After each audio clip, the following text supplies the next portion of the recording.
Okay, the Tuscarora Trail is pretty rugged, just like people say. That's a good word for it. The first 6 miles I did today were like smooth as butter, warm butter. And then it got a little tricky. So you go down a road, like a pretty busy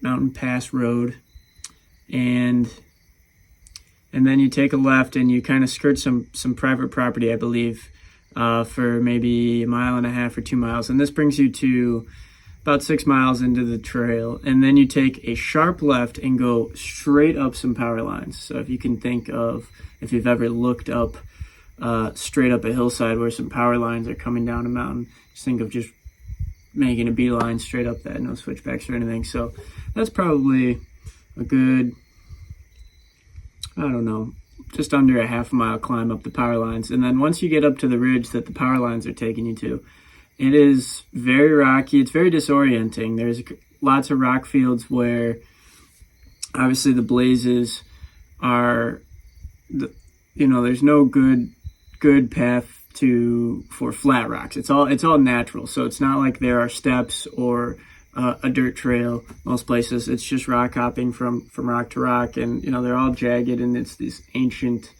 Appalachian rock. And basically there's no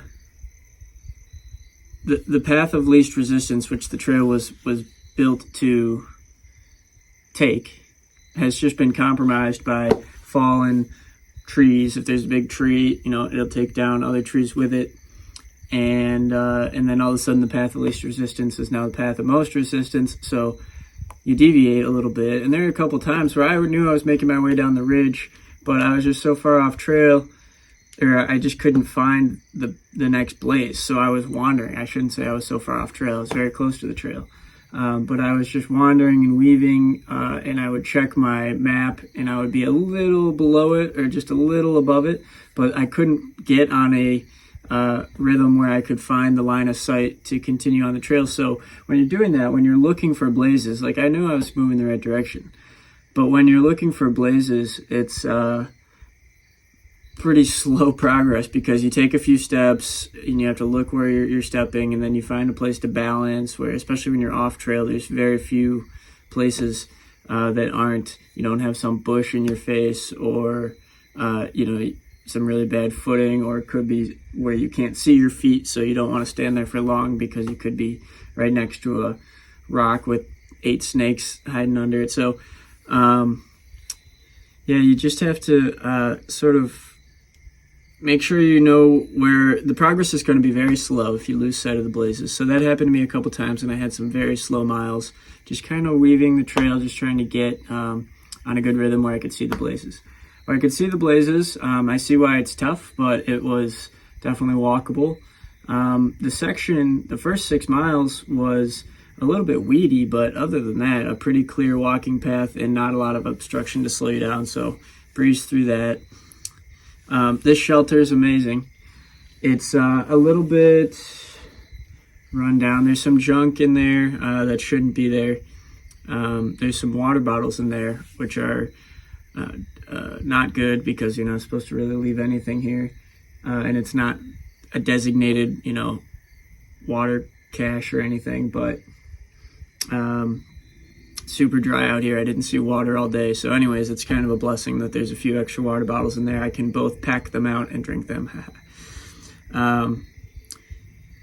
So I packed heavy on water because I knew this would be the case, but I honestly went through a little bit more water than I thought I would. So rather than have to ration tomorrow until I get picked up after my hike, it's good that I have some extra water bottles I can drink and easy to pack out. They're those cheap kind that just crush down to nothing, so I can just toss those in my bag. I used one for cooking and drank what was left. Anyway, it was nice to get to camp pretty early, especially first day on trail, just kind of settling back into some sort of, shouldn't even say settling back, adapting to a new routine. It's definitely a different kind of pace and way of life out here, so it's good to have a little more time to go through it on the first day. The ride up here went perfectly smooth. Shout out to Stacy, who was so helpful in bringing me up here. And her dog, Oliver, no, that's not right. Her dog, Olive, who she calls Ollie, was like came along there. She's doing some camping and hiking while she's up here this weekend. Ollie was like the captain of the car. She was like the captain of the car. She was like, her back legs were in the back seat, but her front legs were on the center console, and she was just loving it. So that was fun. One more look at the sky. Is Tusk by Fleetwood Mac living rent-free in my head? Tusk! I mean, yes! Bum bum bum bum ba-dum, bum bum bum bum ba-dum. What up, Big Blue?